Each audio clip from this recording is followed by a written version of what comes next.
చెప్పొచ్చు. రైజ్ వస్తుందంటే పరిశ్రమలు చిన్న చిన్న పరిశ్రమలన్నీ కూడా దీనికి అనుబంధ పరిశ్రమలు రావడానికి ఈజీగా ఉంటుంది. అయితే జీఎంసీ వద్ద 48.21 లక్షలు జమ చేశాం.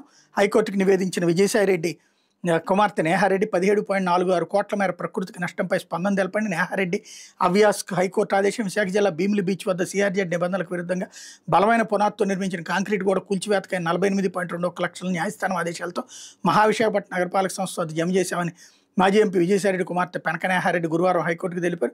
ఆ కంపెనీ అవ్యాన్ రియల్టర్స్ కూడా ఇదే విషయాన్ని నివేదించింది. మరోవైపు కాంక్రీట్ గోడ నిర్మాణంతో పర్యావరణానికి ప్రకృతికి హాని చేసినందుకు 17.46 కోట్ల మేర నష్టపరిహారం రాబట్టాలని కేంద్ర అటవీ పర్యావరణ మంత్రిత్వ శాఖ నేతృత్వంలో కమిటీ ఇచ్చిన నివేదికపై స్పందన తెలపాలని అవ్యాన్ రియల్టర్స్ నేహారెడ్డిని కోర్టు ఆదేశించింది. విచారణ వాయిదా వేసింది. హైకోర్టు ప్రధాన న్యాయమూర్తి justice Dhiraj Singh Thakur, justice R రఘునందరావుతో కూడిన ధర్మాసనం గురువారం ఈ మేరకు ఉత్తర్వులు ఇచ్చింది అన్నటువంటి వార్తని హైలైట్ చేశారు. ఇకపోతే ప్రాణం తీసిన సెల్ఫీ సరదా. జలాశయం ముందు గొంతులో పడిన 2 విద్యార్థులు, ఒకరి మృతి మరొకరు గల్లంతు. కర్నూలు జిల్లా గోనెగొండల ప్రమాదం అన్నటువంటి వార్తని హైలైట్ చేశారు. జలాశయం నుంచి వస్తున్న నీటి వద్ద సెల్ఫీ తీసుకుంటుండగా 2 ఇంజనీరింగ్ విద్యార్థులు నీటి గొంతులో జారిపడ్డారు. ఈ ప్రమాదంలో విద్యార్థి ప్రాణాలు కోల్పోగా మరొకరు గల్లంతయ్యారు.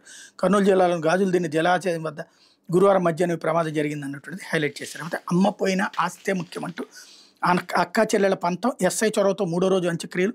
కన్నతల్లిపై ప్రేమ మమకారం కంటే ఆమె వద్ద ఉన్న నగదు నగలు ఎక్కువైపోయాయి. ఆ కూతులకు మాతృమూర్తి చనిపోయి 3 రోజులైన ఆస్తి పంపకాలు తేలే వరకు అంత్యక్రియలు నిర్వహించబోమని పంతం పట్టారు. చివరికి పోలీసులు జోక్యంతో 3వ రోజు అంత్యక్రియలు నిర్వహించారు. తెలంగాణలో సూర్యాపేట జిల్లా ఆత్మకూరు ఎస్లో చోటు చేసుకునే మానవీయ ఘటనపై పోలీసులు స్థానికులు తెలిపిన వివరాలు ఉన్నాయి. ఆత్మకూరు ఎస్కి చెందిన పొదిల నరసమ్మ ఈ నెల 14 చనిపోయారు. ఆమెకు వెంకటమ్మ, కళమ్మ అనే 2 కుమార్తెలు ఉన్నారు. పిల్లలు చిన్న వయసులోనే భర్త మరణించడంతో నరసమ్మ కష్టపడి వాళ్ళని పెంచారు. పెళ్లిళ్ళు చేసి 8 ఎకరాల భూమి, బంగారం, వెండి, నగదు ఇద్దరికి సమానంగా పంచారు. ఇటీవల అనారోగ్యం బారిన పడడంతో నరసమ్మ తన వద్ద ఉన్న వెండి, బంగారం, నగదును తీసుకుని సూర్యాపేటలో ఉంటున్న చిన్న కూతురు కళమ్మ ఇంటికి వెళ్లారు.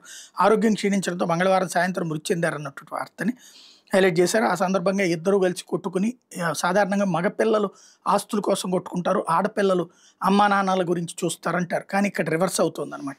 అయితే 35 లక్షలు ఇవ్వు లేదంటే కుటుంబాన్ని అంతమొందిస్తా ఉంటే మావోయిస్టుల పేరుతో తండ్రి కుమారుడి బెదిరింపు లేక అన్నటువంటి వార్తను ఒకటి హైలైట్ చేశారు. మావోయిస్టుల